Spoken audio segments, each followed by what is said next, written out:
শরীয়তে অনেক জিনিস রয়েছে যা স্পষ্ট হারাম, আবার অনেক জিনিস রয়েছে যা স্পষ্ট হালাল।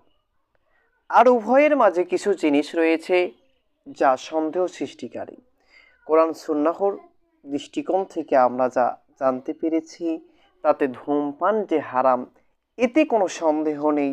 তারপরেও যদি এটাকে হারাম মানতে রাজি না হয়, তবে এটা যে স্পষ্ট হালাল জিনিস নয় এ কথাই কারো দ্বিমত থাকার কথা নয়। আর যে জিনিস স্পষ্ট হালাল নয় বরং সন্দেহজনক, যাকে তারা মাকরুহ বলে থাকেন, সেটা থেকে দূরে থাকা ইমানের দাবি। হাদিসে এসেছে, নুমান ইবনে বাসির রাদিয়াল্লাহু আনহু থেকে বর্ণিত, তিনি বলেন, আমি রাসূল সাল্লাল্লাহু আলাইহি ওয়াসাল্লামকে বলতে শুনেছি, হালাল ও হারাম প্রকাশ্য, তবে এই দুইয়ের মাঝে সন্দেহজনক কিছু বিষয় রয়েছে যা অনেকেই জানে না।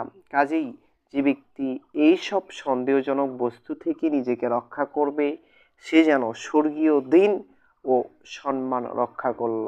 পক্ষান্তরে যে ব্যক্তি ওই সব সন্দেহজনক বিষয় জড়িয়ে পড়বে তার উদাহরণ ওই রাখালের ন্যায় যে কোনো চরণভূমির আশেপাশে স্বর্গীয় পশু চড়াই হতে পারে। হঠাৎ করে তার জানোয়ারগুলো সরকারি চরণভূমিতে ঢুকে পড়তে পারে।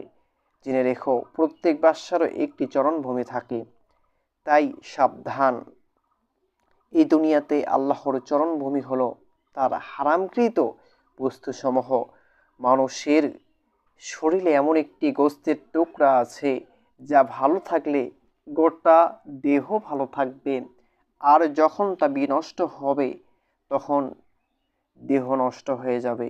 মনে রাখবেন, তা হচ্ছে কলব।